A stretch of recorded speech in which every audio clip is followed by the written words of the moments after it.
apa gitu ya di real life-nya. Di produk yang mau kita bikin, kita menyelesaikan masalah A ya, masalah B, atau memudahkan tugas A, memudahkan tugas B gitu ya.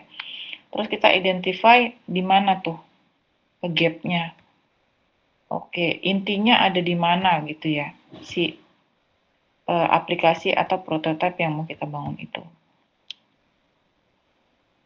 Terus kita identifikasi, udah tahu inti masalahnya, terus kita identify kesulitan penggunaannya, nanti ya kita bahas lebih lanjut. Penggunaan aplikasinya itu kita identify di bagian mana sehingga aplikasi itu sulit untuk dipakai gitu misalnya, tidak user friendly ya istilahnya ya. Lalu avoid starting with ideas before validating problems. Jadi kita sebelum menyelesaikan masalah, kita jangan ngide. Kebanyakan kita kadang-kadang suka ngide ya. Ngide padahal nggak the right solution. Jadi kita validate dulu problemnya, kita breakdown dulu problemnya, kita dapat informasi, kabar, isu dari mana, misal dari A, kita validate lagi apakah benar isu itu dari informan B, lalu kemudian kita validate lagi di informan C. Kalau sudah semua terkumpul, baru kita simpulkan bahwa problemnya ternyata seperti ini gitu ya.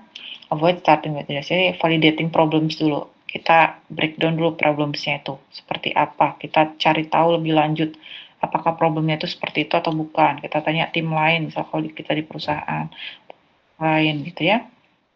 Kita di sini dituntut untuk menjadi desainer yang ditrain untuk discover the real problems. Ya, bisa jadi project leader gitu ya kalau kalian bisa menyelesaikan. Kalau kalian bisa memahami ini, kalian bisa jadi project manager gitu ya. Sehingga nantinya kalianlah yang dijadikan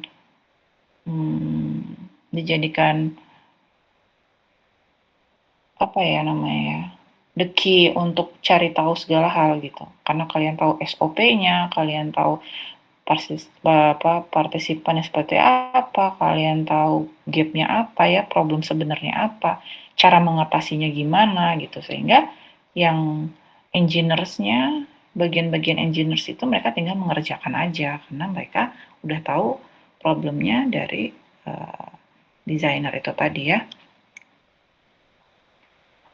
Oke, kemudian ini track of efficiency. Jadi efisien apa enggak? Kalau misalkan kita punya problem, langsung kita berikan solusi. Efisien ya, kita nggak perlu makan waktu banyak, dari problem langsung kita kasih ide.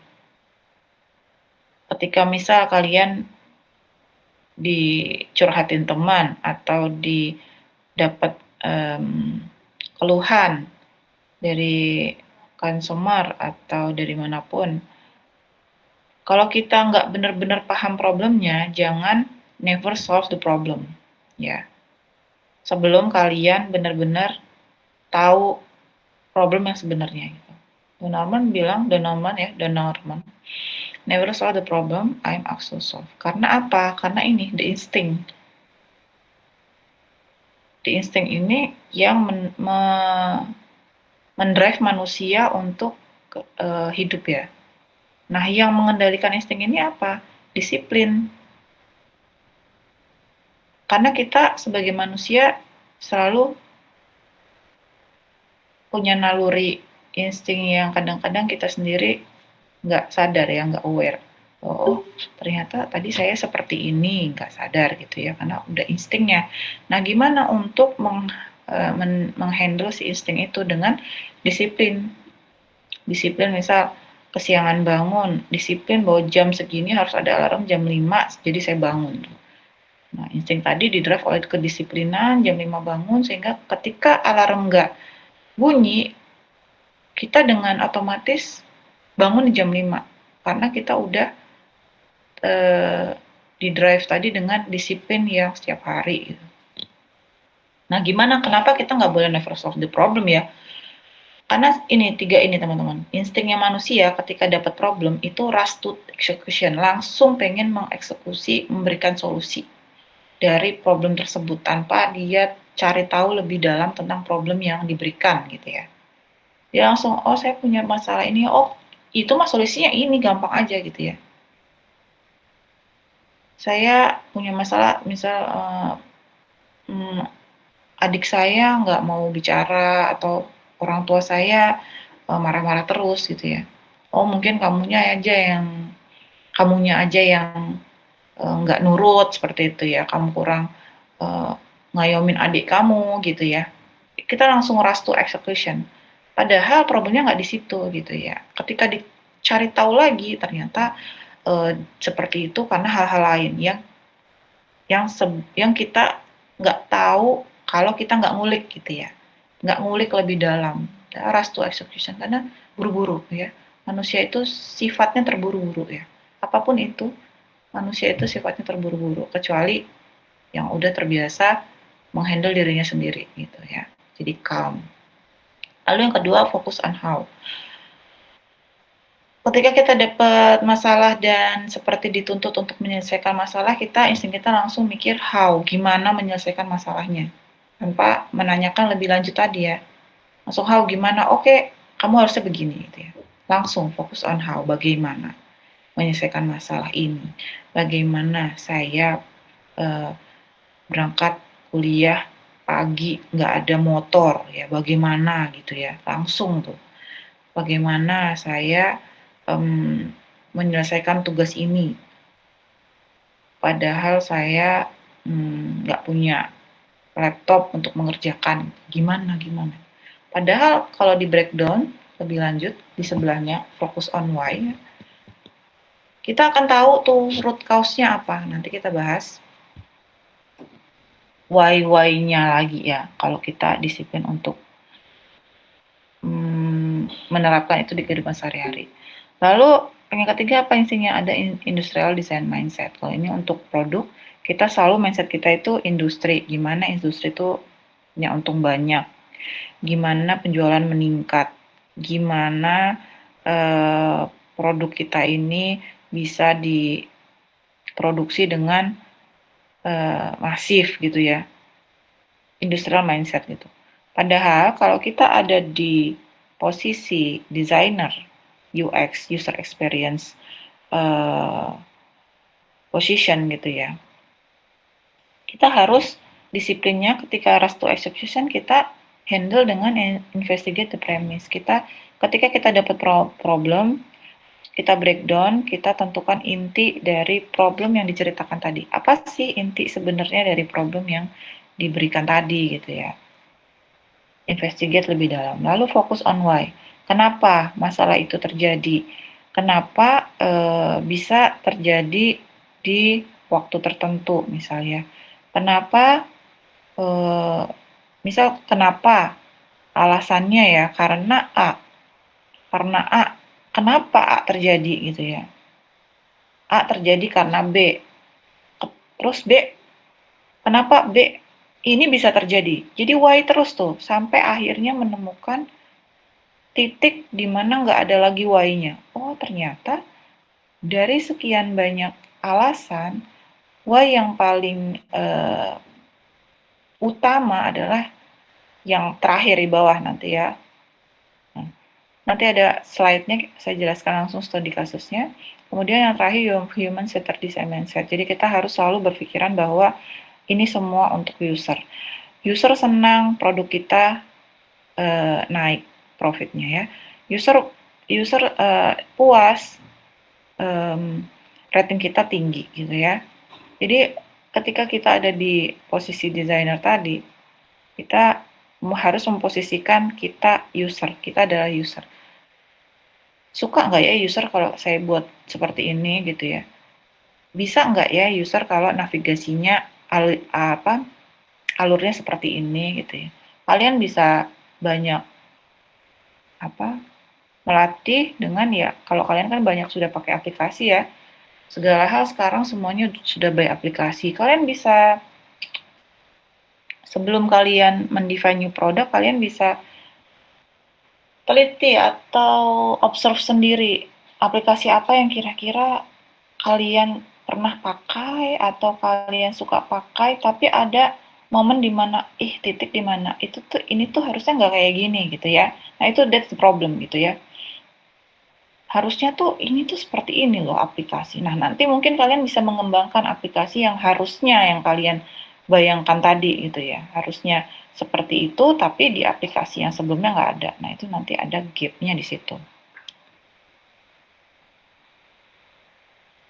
Ketika kalian sudah membuat sebuah tim nanti ya, ada produk timnya, semua harus by schedule.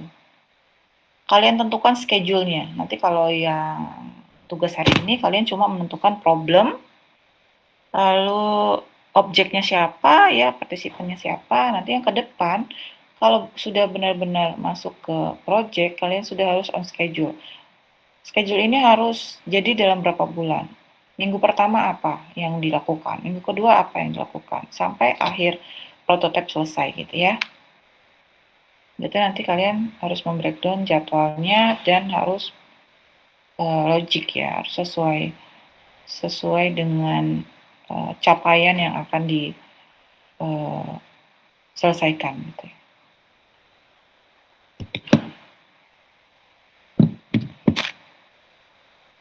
Mapping the problem space. Nah, di sini kita setelah tadi tahu ya problemnya apa, terus caranya gimana, caranya disiplin tadi ya, kita mapping problemnya tuh,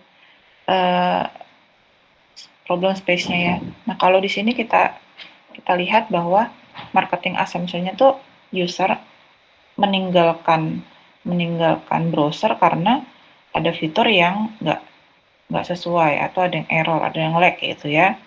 Sehingga asumsinya apa? Klaimnya langsung tuh, klaim tanpa riset segala macam, klaimnya langsung user lag because our browser lacks feature, berarti kita harus improving the bookmarking tool. Karena bookmarking ini adalah hal yang akan mengembalikan user tadi tuh yang meninggalkan kita gitu ya. Nah, kalau misalkan nggak di research dengan lebih lanjut, sia-sia nggak improving the bookmarking tool itu? Karena ketika di research lebih lanjut, realitinya apa? User itu nggak pernah pakai bookmark di mobile ya. Jadi walaupun kita improve bookmarknya, nanti pada akhirnya insight-nya, laporannya akan tetap sama gitu ya, usernya berkurang.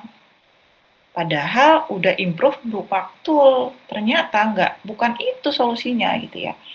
Solusinya bukan itu, karena realitanya user jarang pakai bookmark di mobile gitu ya.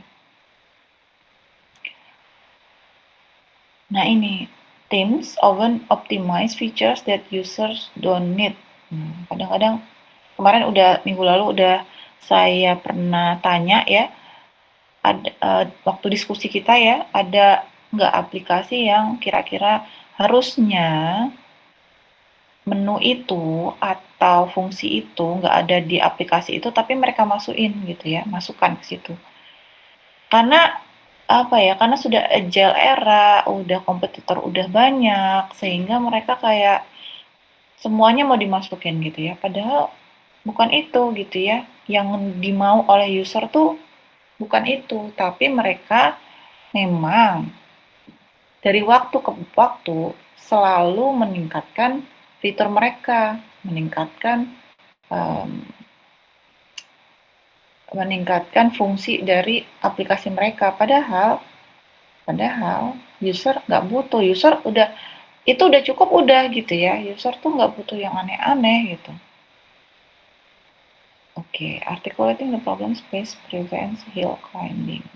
Blindfolded, the act of efficiently building the wrong thing. Itu tadi ya, wrong thing, efisien, aksinya tuh building the wrong thing. Ada yang mau tanya? Udah mau jam 10, saya absen ya. 1 menit lagi.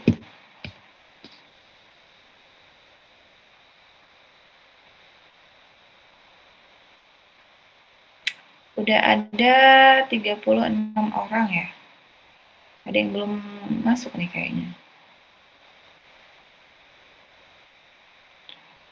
Lumayan ya nih, banyak juga mahasiswa 39 ya.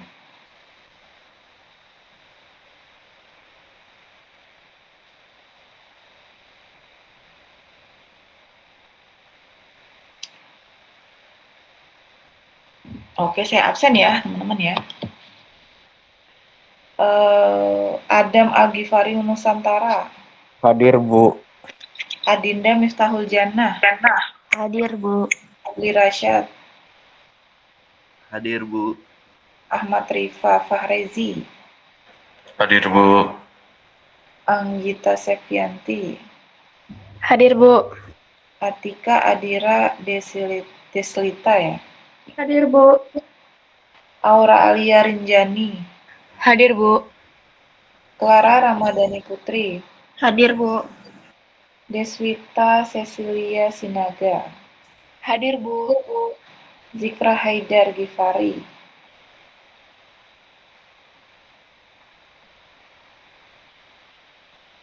Zikra nggak ada.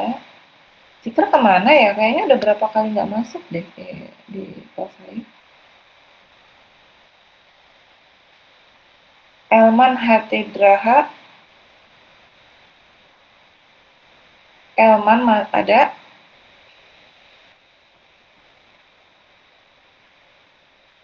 Elman nggak ada. Fatia Hasna. Hadir, Bu. Firnariani. Hadir, Bu. Greseta Abigail. Hadir, Bu. Kapila Maulina. Ika Prila Maulina.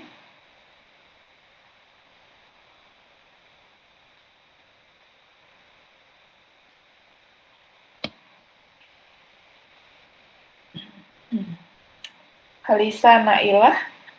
Hadir, Bu. Kristianto Pakpahan.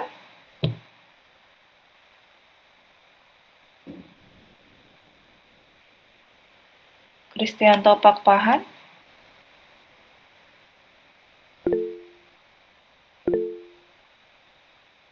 Oke. Elman hadir, oke.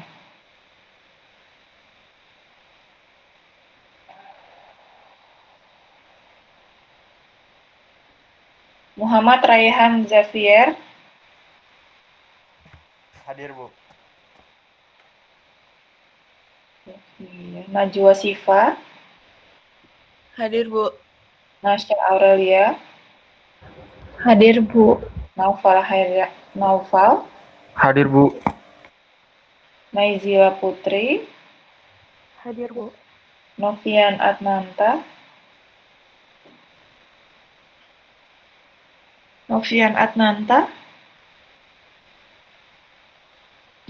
Nggak ada. Raihan Abriansyah. Hadir, Bu. Ryan Dwinata. Sini ada nih. Relvan Jovenko. Bu, hadir, Bu. Oke. Resya Priyatna. Hadir, Bu. Reza Akbar. Hadir, Bu.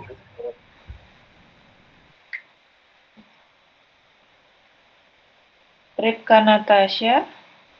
Hadir, Bu. Sabrina Putri Michelia. Hadir, Ibu. Salsabila Rahmadania Awalia Zahri.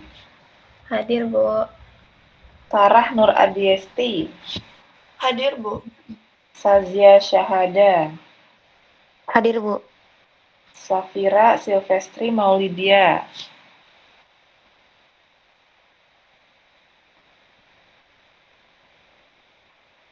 Safira nggak ada.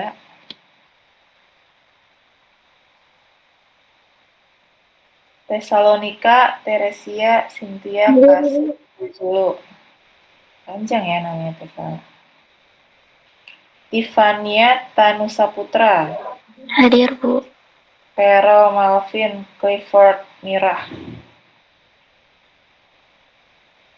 Mana nih Vero?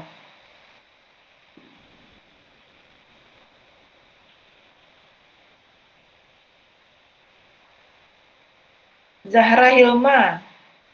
Hadir Ibu. Zulaihatunisa. Hadir Ibu. Verol ada, Verol? Bu, maaf Bu, tadi saya hadir Bu, cuman mic saya tadi nggak bisa dibuka Bu. Kenapa nggak bisa dibuka? Tahu nih Bu laptopnya Bu. Aduh, sekarang udah bisa? Belum juga Bu, ini dari HP. Oh gitu. Oke, Chris, udah di absen tadi. Berarti Tafira sama Novian ya, nggak ada. Sama Ika, Prilia.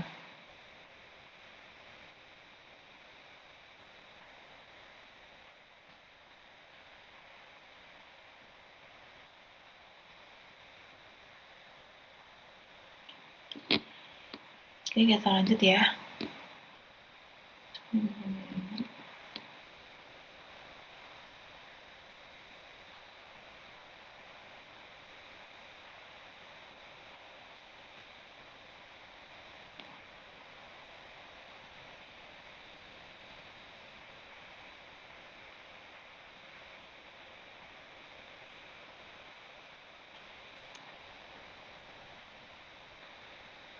Nah ini ya teman-teman, gimana cara kita cari root cause analysis tadi dengan 5 whys ya. Jadi kita cari problemnya apa, problem yang kelihatan apa. Kan pasti kita dapat ya problemnya apa gitu. Lalu di sini contohnya the plane crash ya. Pesawatnya ada crash di atas gitu ya. Terus kita jangan buru-buru untuk menyimpulkan bahwa crashnya karena misal cuaca gitu ya. Cuacanya nggak bagus jadi banyak crash. Atau karena pesawatnya baru misal. Tapi kita breakdown dulu alasan-alasannya kenapa plane itu crash. Dengan metode 5 whys. Problemnya apa? The plane crash. Level 2-nya why? Kenapa plane-nya crash? Karena mindset kita tadi apa? Mindset kita tadi user, ya. Jadi kita harus selalu berada di pihak user. Oke, karena user yang akan meningkatkan profit kita gitu ya. User yang akan pakai aplikasi kita. Keberhasilan, kesuksesan kita dari user yang puas dengan apa yang kita bikin. Jadi ketika ditanya why, kita harus di posisi user. Pilotnya couldn't pull out of the dive ya. Pilotnya nggak bisa tidak bisa tetap menukik gitu ya. Dia tetap nukik, nggak bisa mengendalikan plan-nya gitu. Kenapa dia nggak bisa mengendalikan plan-nya? Karena ternyata dia ditanya lagi ya, kenapa itu terjadi, ditanya lagi ke bawah karena ternyata pilotnya kehilangan kesadaran. Istilahnya hipoksia ya. Oh, pantes aja ya plane-nya crash. Ternyata tadi plane-nya crash itu karena pesawatnya itu naik terus, jadinya bikin pesawatnya kan kalau naik terus kan oksigennya makin sedikit ya. Lalu kenapa? Karena didalamin lagi pilotnya hilang kesadaran. Kenapa pilotnya hilang kesadaran? Karena oksigen sistemnya fail. Ternyata ya oksigen sistemnya nggak berfungsi. Sehingga si pilot nggak bisa dapat pasokan oksigen. Kenapa lagi kita tanya oksigen sistemnya failed? Karena bad design or the error to occur. Ternyata bad oksigen sistemnya itu desainnya nggak baik gitu ya. There was a bad design there gitu ya.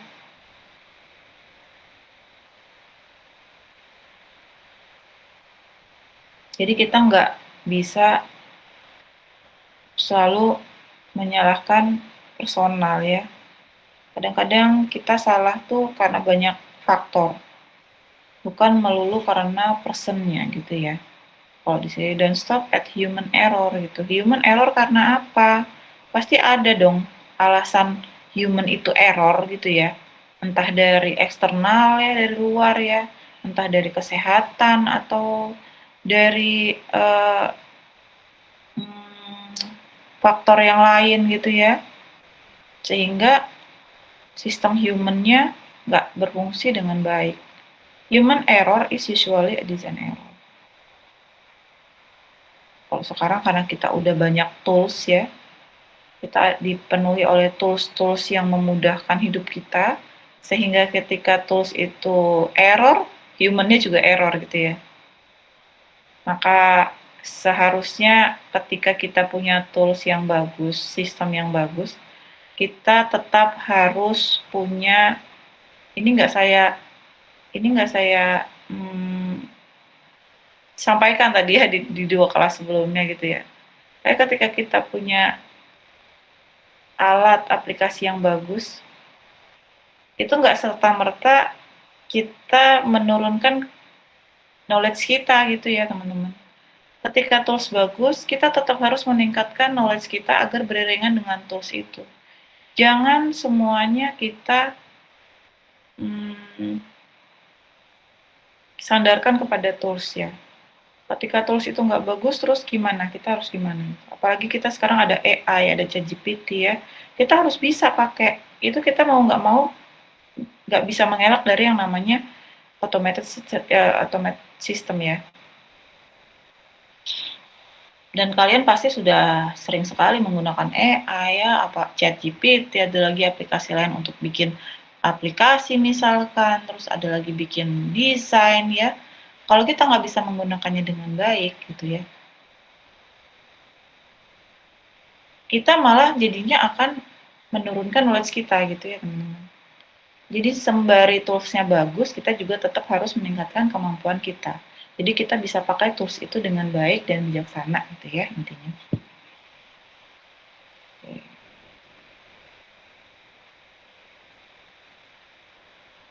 Nah setelah kita dapat wise-nya tadi, kita dapat POV-nya nih, point of view-nya dari masalah yang kita dapat tadi.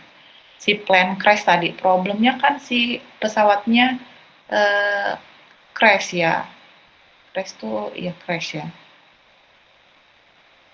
Terus dari format ini, dari format POV ini kita bisa dapat bahwa formatnya apa, usernya siapa tadi, pilot ya.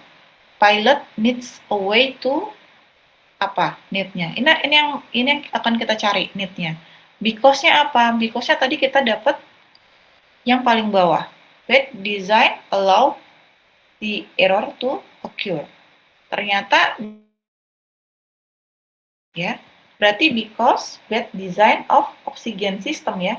Sehingga ketika insight-nya ini design oksigen, need-nya apa? Berarti need-nya redesign si oksigen sistemnya agar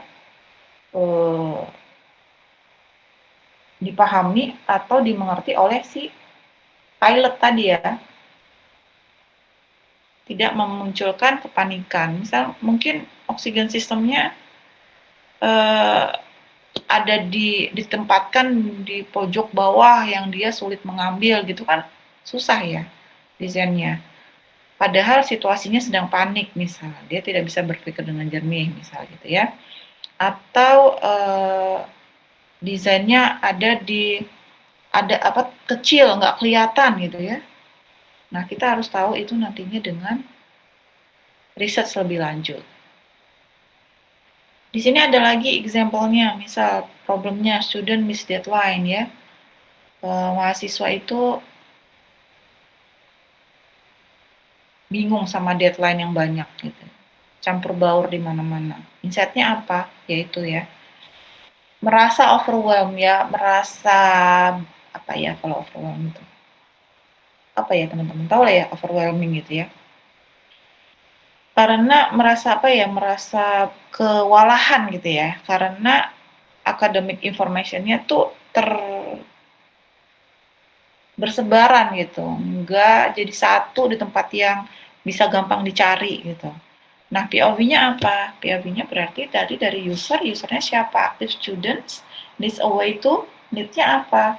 mereka butuh untuk melihat deadline di satu tempat, karena tadi kuncinya academic information is fragmented ya. Berarti mereka harus mereka butuh informasi akademik yang jadi yang satu, yang menjadi satu kesatuan, bisa dilihat tanpa mencari ke tempat-tempat yang lain gitu lah. Because fragmented information causes submission ya. Contohnya apa kalau di kampus kita, teman-teman? Ada yang bisa memberitahu aplikasi apa yang memudahkan kalian mencari deadline?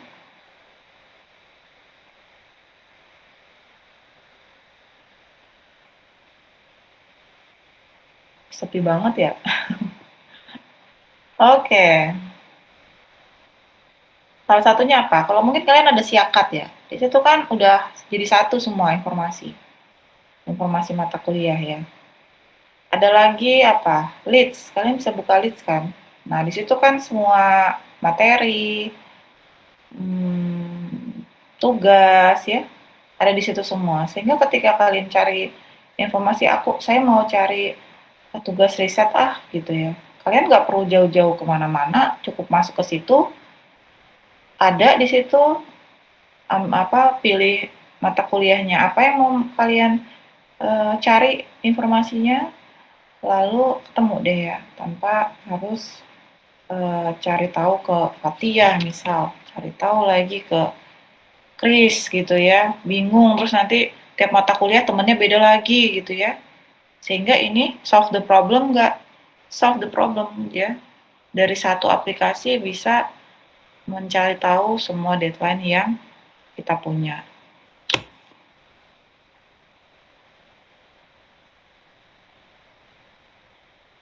Oke, sampai sini paham ya?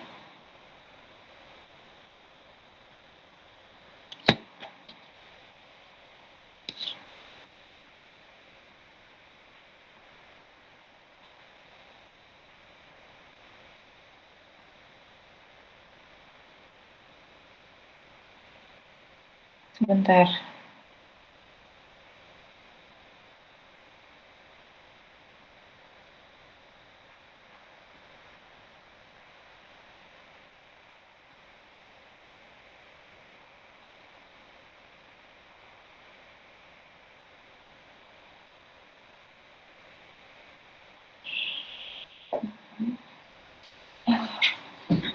Oke, teman-teman, ini untuk strategi solve the problem ya. Strategi untuk finding the problem yang nantinya juga akan bisa kita jadikan dasar menyelesaikan masalah. Kalian ingat-ingat aja strategi design framework ya. Yang pertama apa? Kalian tentukan goalnya. Goalnya apa nih? Si aplikasi atau sistem yang mau kita buat. Lalu explore the question, kenapa kita bikin ini ya, gitu. Apakah emang butuh orang aplikasi ini? Terus di mana butuhnya gitu ya, di bagian apa, gapnya apa. Kalian cari tahu sampai dalam sehingga kalian yakin kalian harus bikin aplikasi itu gitu ya. Atau harus bikin sistem itu, atau harus bikin produk itu gitu ya. Kalian analisa sampai pakai 5 ways tadi ya. 5 whys ya. Lalu pilih metode. Nanti kita akan setelah ini akan melihat metodenya apa yang bisa kita tentukan untuk menganalisa problem ya. Kemudian identify the participants. Kita harus tahu partisipan kita tuh siapa. Pengguna kita tuh siapa gitu ya. Jangan sampai salah sasaran. Kalau kita sasarannya rentang umur misal 10 sampai 17 tahun, jangan juga kita kasih ke yang umur 50 tahun gitu ya. Salah ya. Identify the participant. Lalu decide ethical constraint, batasi etikanya ya. Berikan ketentuan etika sebelum kita meminta data. Kan itu istilahnya kita minta datanya mereka ya. Minta pendapat mereka. Sehingga kita harus tahu di mana batasan etisnya terkait data-data yang nantinya akan kita dapat. Setelah kita dapetin kan pasti kita bikin ya strateginya, alurnya gitu ya. Setelah kita buat, dapet ya, kita pastikan lagi strategi atau rencana kita tadi dengan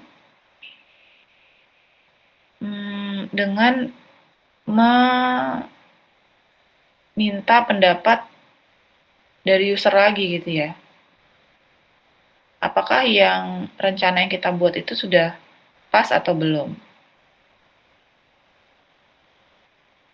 Atau nanti kita, iya benar. Kalau misalkan kita udah buat ya, terus kita suruh mereka pakai gitu ya, kita udah bikin, kita suruh mereka pakai, mereka nggak ada kesulitan, berarti itu udah pas. Tapi kalau mereka masih ada, jangan ditolongin dulu gitu ya, mungkin kita kasih instruksi sedikit, tapi setelah itu biarkan mereka bebas mengeksplorasi apa yang udah kita buat. Nah, setelah itu evaluasi lagi, apakah mereka punya kesulitan di bagian mana, lalu bagaimana cara mengantisipasi kesulitan itu? Kita bikin lagi yang baru. Dan seperti itu terus gitu ya.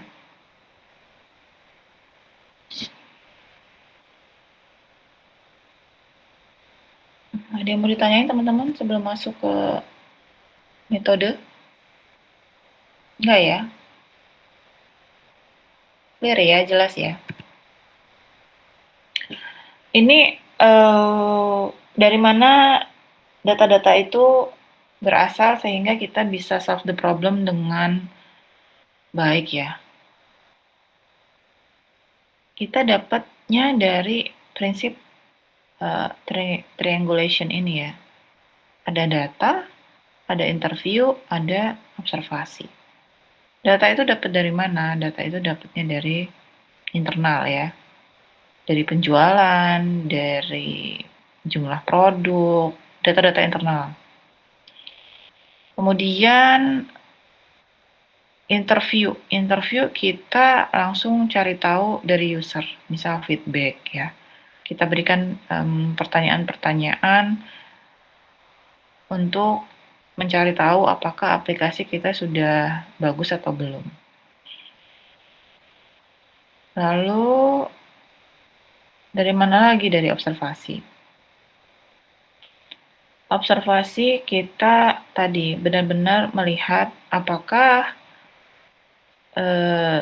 aplikasi, produk, atau sistem kita itu sudah in the right place gitu ya, udah benar gitu. Solusinya udah benar gitu ya. Karena tadi, a brilliant solution and the wrong problem is still the failure gitu. Observasinya gimana? Nanti kita lihat ya. Nggak ada yang benar-benar salah metode yang mengungkapkan sebuah kebenaran ya. Harus di-combine gitu. Kalau kalian belajar di Science Data, kalian akan mengolah yang ini. What the system records yang ada di data warehouse ya. Kalau di real life pekerjaan, semua data masuk ke data warehouse. Disitulah data dianalisa. Yang interview di luar sistem ya. Yang interview itu ya gimana puas, apa kenyamanan mereka gitu ya. Apa bagian apa yang harusnya dibenerin gitu ya kalau interview ya. Kalau observasi tetap kenyamanan mereka tapi dengan spekulasi kita kemudian sesuai dengan observasi yang kita lihat gitu.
Oke, yang ini sekarang interview ya. Di bagian interview itu ada structure interview, ada unstructured interview. Yang di structure interview, skripnya biasanya udah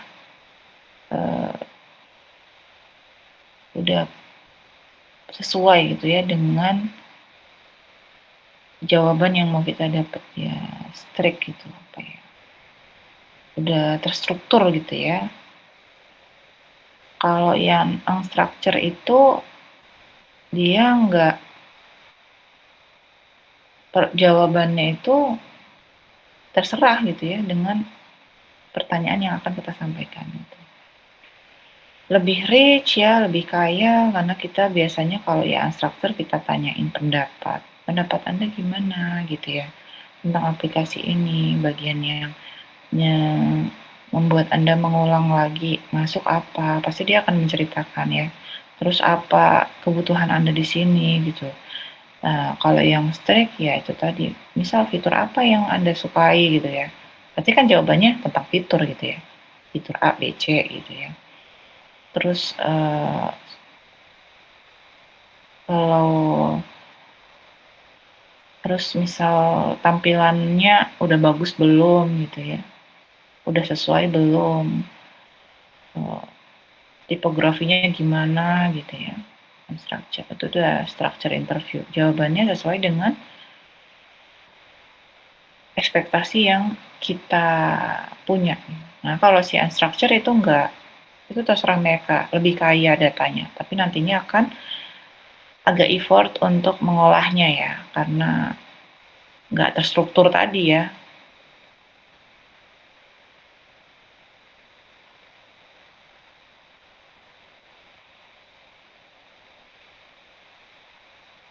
Oke, nanti kalian bisa baca-baca lagi tentang structure interview or unstructured interview ya. Yang kemudian adalah observation. Nah, di sini kalau observation pengguna benar-benar pakai produknya. Setelah kalian buat, kalian uji ke pengguna. Udah solve belum ya? Kalau di sini gambarnya misal musik, tombol musik gampang nggak ya dicari? Bingung nggak? Terus ketika bensin udah lama nggak isi, di mana dia mau lihat bensin? Ketemu nggak gitu ya menunya? Terus kecepatannya berapa? Kelihatan nggak di dashboardnya si mobil ini ya? Kemudian apakah wheel car-nya apakah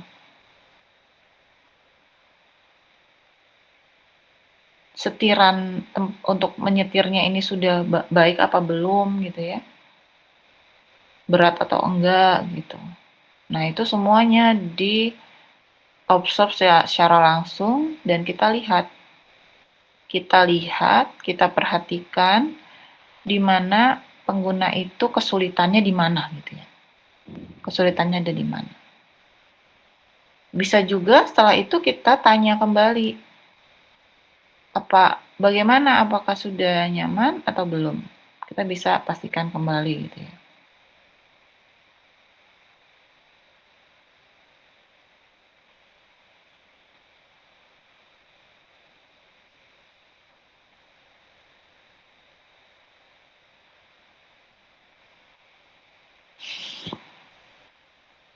Oke. Nah, di sini you cannot test everyone ya, teman-teman ya. Gimana caranya nyari orang yang pas untuk partisipan kita? Kalau chain bilang 5-12 user itu udah pas. Cuma kita bisa breakdown lagi.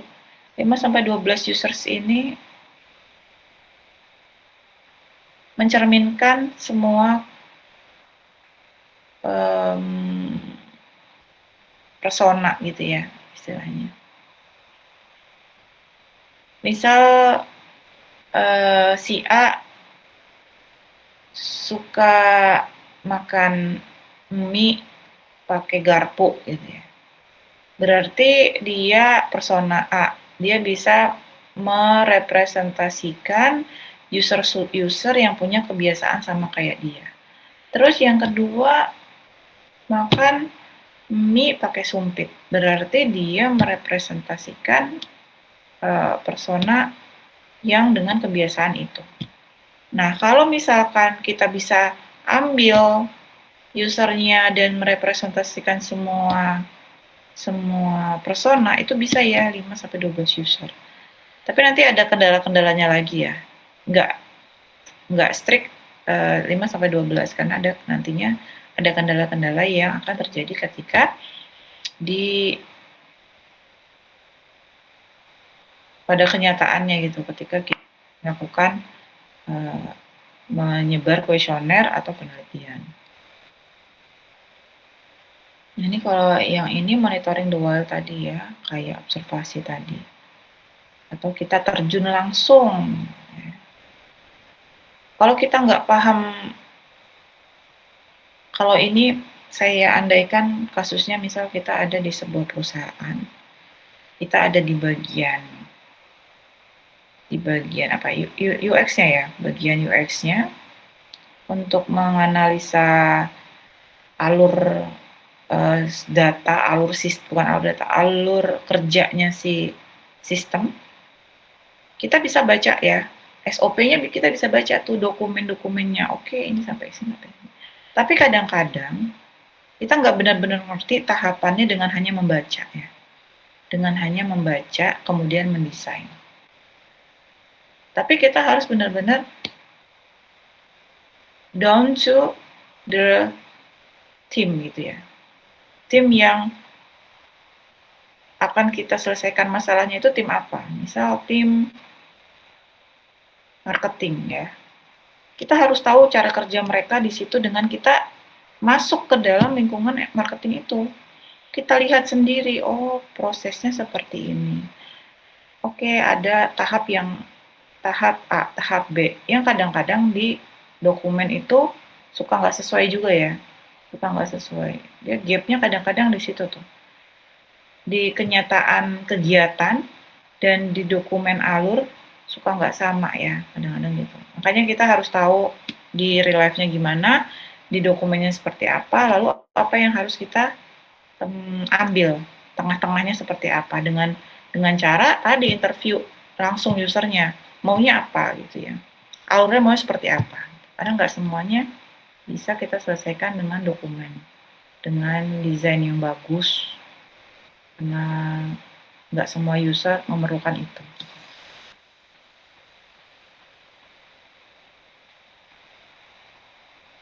Nah, ini etika dari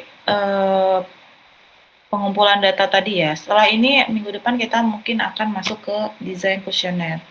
Mendesain sebuah kuesioner. Mungkin saya nggak tahu kalau di mata kuliah penelitian kuantitatif apakah sudah diajarkan gitu ya.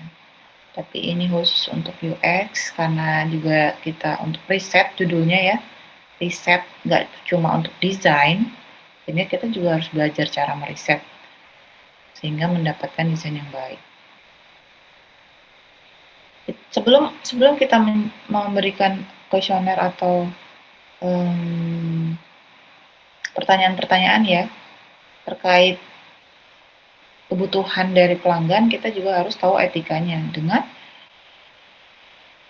menginformasikan keperluan dari kuesioner itu sendiri ya, atau interview itu sendiri, atau observasi ya, buat apa gitu. Lalu untuk bagaimana ini digunakan, biar mereka juga ngerti, oke, untuk ini saya paham, jadi mau gitu ya. Lalu ada privasinya, datanya disimpan dengan baik, kerahasiaan datanya dijaga. Kemudian mereka juga punya hak untuk stop itu ya, tidak terlibat lagi gitu di tengah-tengah. Tiba-tiba kuesionernya kayaknya nggak pas nih, akhirnya dia nggak jadi nyelesain, jadi di tengah-tengah. Nah, itu dimana kita harus punya user-user yang lain ya, partisipan yang lain sebagai cadangan kalau ada yang seperti ini gitu ya teman. Kalau ada yang di tengah-tengah dia ternyata nggak jadi, nggak jadi berpartisipasi, sehingga kita punya cadangan data yang lain dengan partisipan yang banyak. Jangan mengandalkan partisipan yang yang minim gitu ya. Makin banyak partisipan itu makin bagus. Atau kalau tidak, kalian kalau sudah belajar ada namanya sampling ya. Sampling. Jadi kalian kalau misalnya 40 orang, cukup berapa orang yang diambil itu sudah merepresentasikan 40 orang itu. Gitu ya.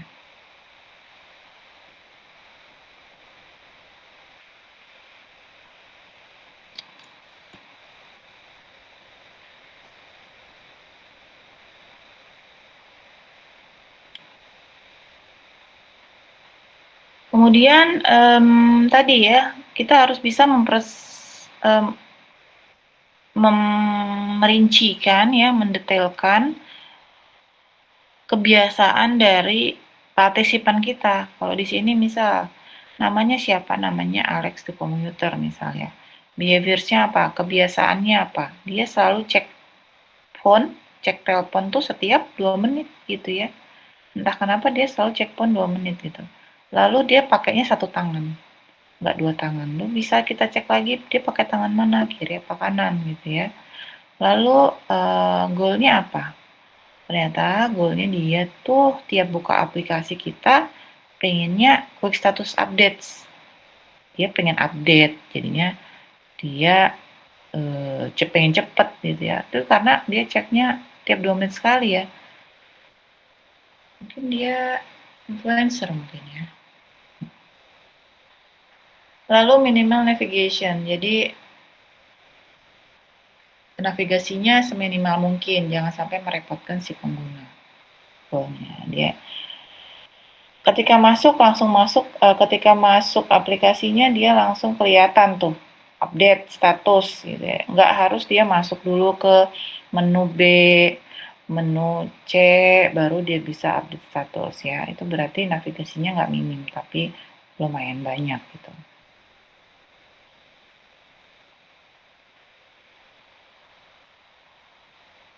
Jadi apa ya persona ini? Persona ini untuk mengunci pengembangan yang nggak perlu gitu ya. Jadi kita bisa melihat nih, oh personel ini tuh sukanya kayak gini. Kita ngembangin yang kayak gini biar nantinya nggak ada keluhan ataupun kritik terkait hal yang nggak dia suka.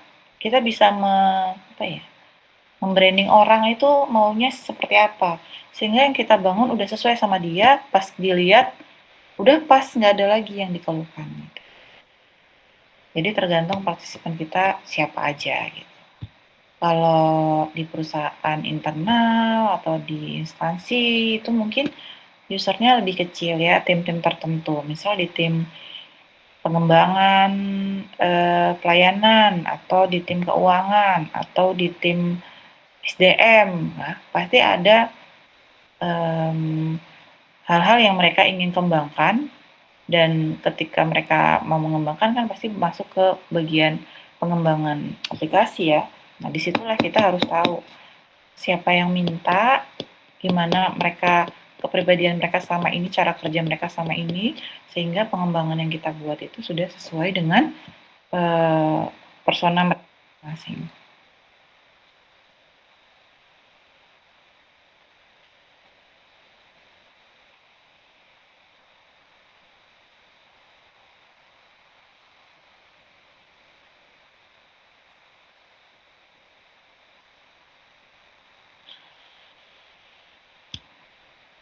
Nggak pada tidur kan ini ya? Aman? Aman, Bu. Oke.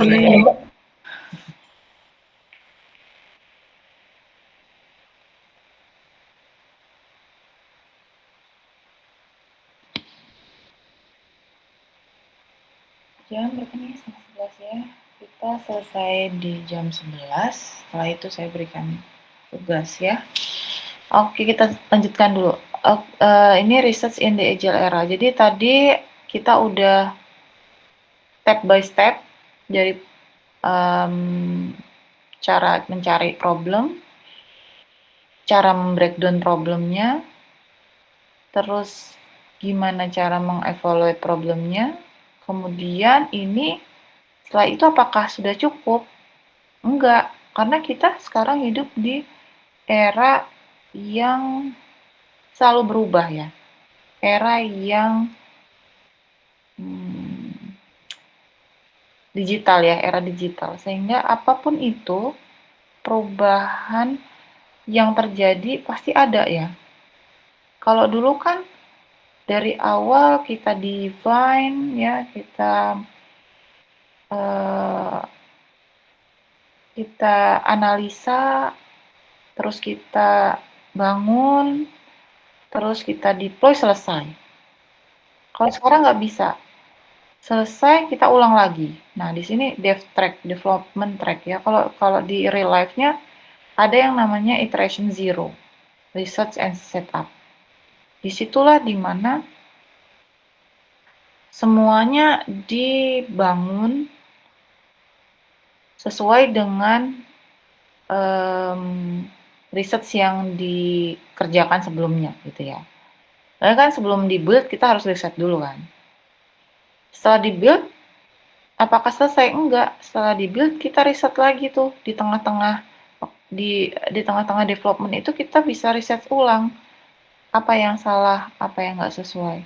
Nah, di riset ulang atau setelah build itu kita uji, terus kita analisa lagi, research lagi, lalu kita build lagi, kita research lagi, seperti itu terus ya. Sampai benar-benar usernya oke. Ya.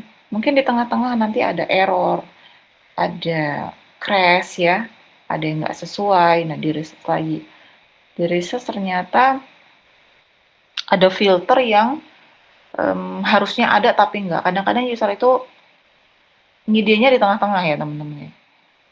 Sebelumnya kita udah cari tahu dalam apa yang mau diselesaikan ya masalah, atau apa yang mau dikembangkan, aplikasi apa yang akan memudahkan, poin-poin apa yang harus kami kerjakan gitu ya, di bagian develop-nya ya. Bagian UX-nya itu yang meriset ya. Develop mah tinggal dapat dari tim riset aja si develop ini. Mereka tinggal nge-develop aja, nggak mikirin kemauan user gitu ya harusnya. Kalau sekarang ya. Tapi ternyata udah oke ya, si usernya udah oke. Tapi ternyata ketika kita build udah sesuai itu, kita ujikan lagi tadi ke user, ternyata mereka ngide lagi. Oh, kayaknya perlu filter ini deh gitu ya. Buat kita cari tahu produk ini harusnya ada filter ini di tanggal ini gitu. Multi filter. Nah, gitulah ya. User sekarang kayak gitu tuh. Banyak kemauan di tengah-tengah yang awalnya nggak ada. Lalu kita build lagi. Udah build lagi, ada lagi misal, ini layoutnya nggak pas ya. Kok bingung gitu ya. Kadang-kadang agak sulit sih kalau di layout ya, di desain. Jadi kalau desain itu biasanya memang sudah dipresisi dari awal maunya desainnya seperti apa. Jangan di tengah-tengah nanti berubah karena agak pivot kalau di desainnya diubah ya. Kalau alur sih tinggal kita ganti codingnya, ganti alurnya gitu ya. Sama penambahan database biasanya. Makanya semuanya memang semua sudah muter ya. Build, research gitu. Muter nggak selesai-selesai itu sampai akhirnya benar-benar di titik, oke, kita pakai dulu nih. Selama berapa lama kita pakai? 3 bulan kah ya percobaannya. Di 3 bulannya kita uji coba dulu. Kalau belum sesuai kita bikin pengembangan baru gitu ya. Pengembangan baru itu di project baru lagi. Kalau ini di project yang pertama tuh sampai si user bilang oke, kita deploy, kita gunakan. Nah, Itu udah selesai projectnya tuh, sampai ke deploy. Ketika selesai di deploy, digunakan segala macam, ada pengembangan, ada error segala macam, dicatat lagi. Kayaknya kita perlu develop lagi deh ini, karena udah nggak sesuai dengan user, udah nggak sesuai dengan perkembangan zaman. Kita bikin project lagi untuk pengembangan aplikasi yang udah kita buat. Dan alurnya seperti ini lagi, agile ya.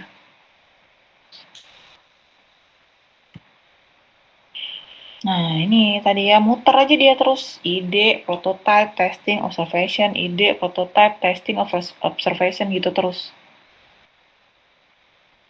Jadi, siap nggak buat jadi desainer? Berat ya kayaknya. Kalau programmer itu kayaknya berat, tapi mereka tinggal bikin gitu. Kalau programmer itu fokusnya berat pressure-nya si programmer itu sebenarnya di perbaikan bug ya. Karena ketika mereka ngembangin produk, pasti selalu ada bugs, dan itu PR-nya di situ sebenarnya. Nah, PR-nya si UX yaitu tadi dari awal sampai akhir gitu.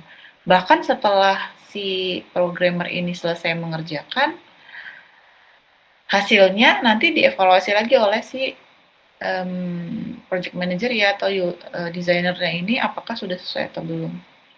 Kalau sudah sesuai kalau sudah sesuai, oke. Kalau belum, maunya gimana?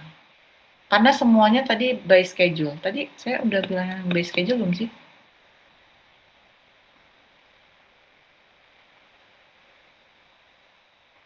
Mana ya?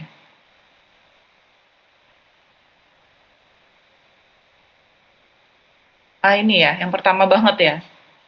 Semuanya udah behind schedule. Udah di akhir schedule nih, kita udah di akhir schedule, udah nggak bisa lagi diubah gitu ya. Maunya gimana? Ya udah oke, kita pakai dulu gitu ya. Makanya tadi schedule-nya harus pas. Sama user juga kita harus pas. Misal, kita ada pengembangan berapa lama. Kalau sampai di ujung pengembangan masih ada perubahan, kita simpen dulu, terus kita pikirkan lagi apakah mau ada project baru atau enggak. Karena semua udah behind schedule, nggak bisa semua mau kita ya. Karena kan kita bertanggung jawab atau mensupport bagian-bagian tertentu. Jadi kita nggak bisa semau mau juga gitu. Ketika udah schedule, launchingnya kapan, bisa digunakan sehingga itu bisa memudahkan tim, memudahkan instansi atau perusahaan yang nantinya akan juga membawa keuntungan ya, manfaat.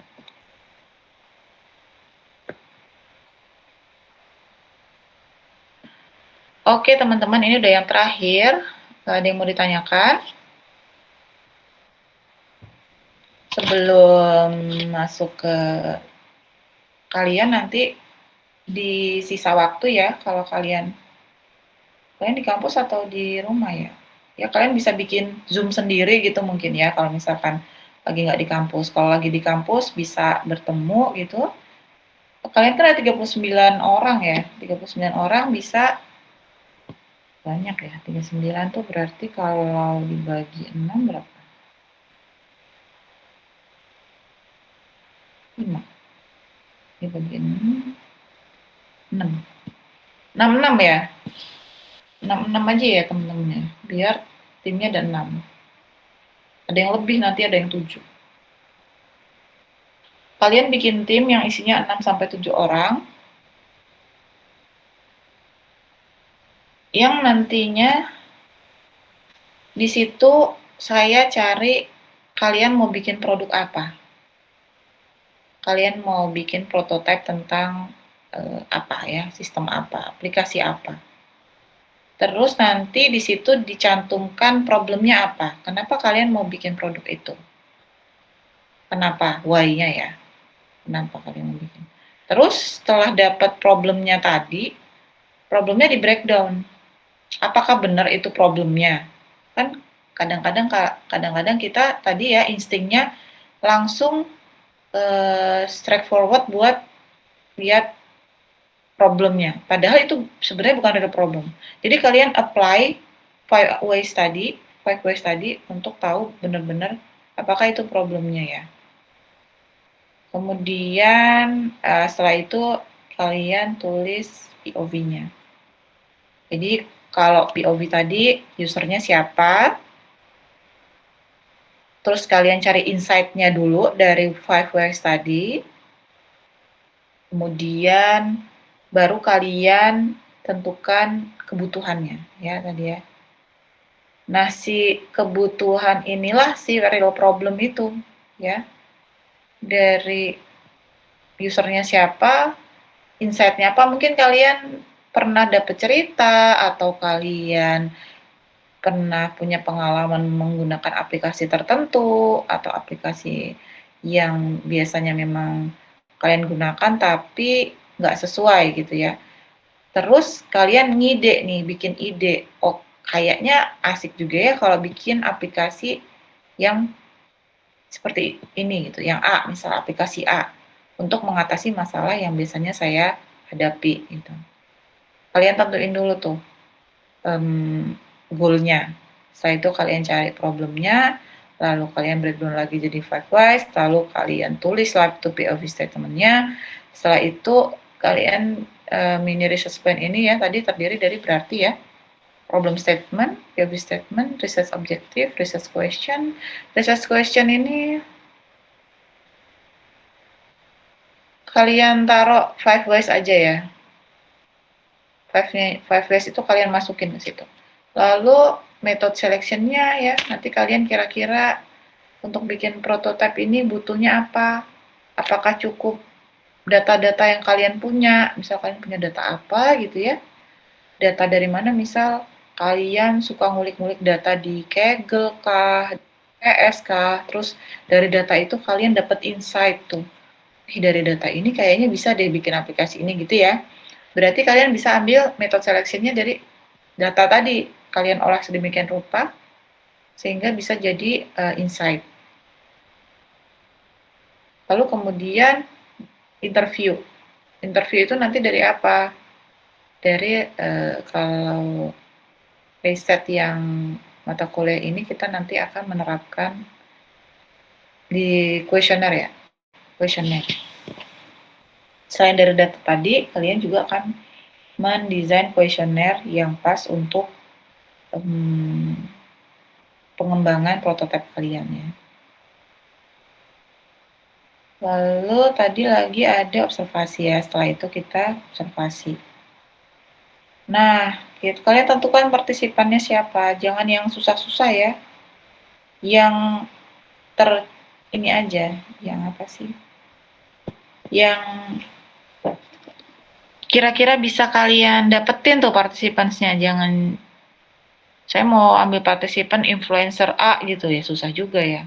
Partisipansnya yang di sekeliling kalian aja, yang bisa kalian capai gitu, target partisipansnya. Oke, teman-teman, nanti ini kalian buat presentasi sedikit ya, atau bisa bikin di sekaligus ya, mungkin kalian bikin PPT-nya, sekaligus kalian bikin ada laporan Word-nya 1 lembar gitu ya. Nanti minggu depan dipresentasikannya nggak usah lama-lama ya. Yang penting saya tahu problemnya, kalian goalnya apa, problemnya apa, terus kebutuhannya apa, itu sih sebenarnya ya. Nanti itu yang kemudian kita solve dengan kita buat kuesioner desain kuesionernya untuk mengatasi problem ini ke user baiknya seperti apa gitu ya. Kalian tentuin juga partisipansnya. Oke teman-teman, sampai sini ada pertanyaan?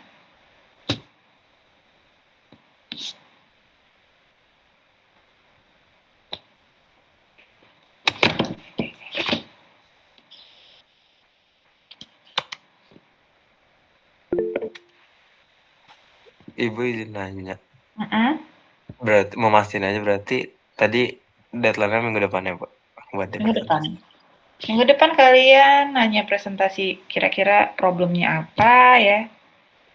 Goalnya dulu, goalnya kalian mau bikin apa, terus problemnya apa dari goal itu, sama 5 ways-nya tadi, pertanyaan lebih lanjut, sama partisipannya tadi ya. Ya, ada yang nanya lagi? Oke, Safira. Ibu, maaf sebelumnya Syafira Silvestri hadir. Tadi saya jaringannya kurang baik, Bu. Oke. Wifi saya bermasalah, Bu. Agak sulit ya kalau online ini memang. Nanti kita Bu Zikra. Saya kira belum. kamu kemana? Tadi nggak ada sih Zikra. Kira belum absen Bu tadi pas yang pertama-tama Bu. Kamu hadir jam berapa? Agak di pertengahan sih Bu, memang. Kan? Oke. Terima kasih Bu. Ya. Ibu, Siapa lagi nih? Ferol. Ferol tadi kamu kemana? itu Bu, baterai saya habis tadi saya ambil chargeran laptop Bu. Oke. Lain kali disiapkan ya, karena saya akan absen di setengah jam pertama. Ika Prila ada? Ika Prila.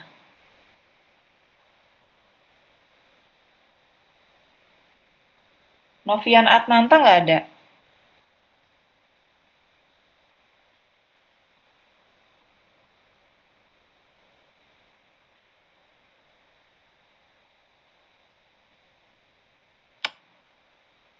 Oke. Saya harus rajin.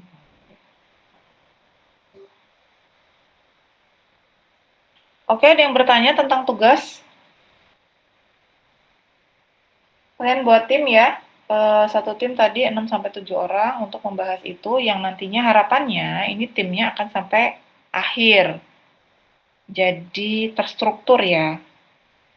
Biar nggak kaget nanti di ujung prakteknya kalian udah tahu timnya siapa, mau buat apa. Setelah kalian tahu masalah apa yang mau dibikin, terus partisipannya siapa, setelah itu kita bikin desain kuesionernya, setelah itu kita bikin schedule-nya, sehingga nantinya kelihatan progresnya tuh ya, setiap pertemuan kita tuh kita bikin apa aja gitu, sampai nanti di ujungnya kalian bikin prototype si aplikasi itu. Riset dan kelas B ya, kelas B.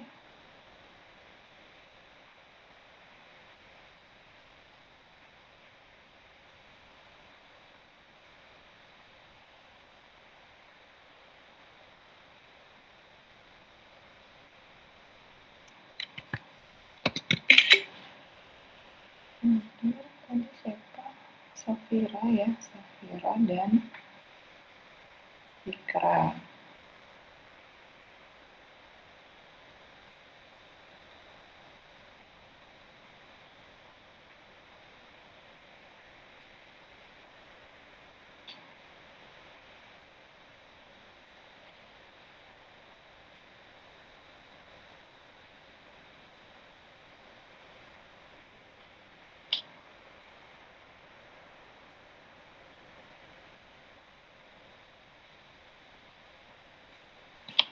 Oke teman-teman, kalau nggak ada yang mau ditanyakan, kalian bentuk tim masing-masing, lalu kalian, kalau sebelumnya, kalau offline, saya berikan waktu untuk kalian berdiskusi gitu ya, berdiskusi problem apa yang akan kalian selesaikan.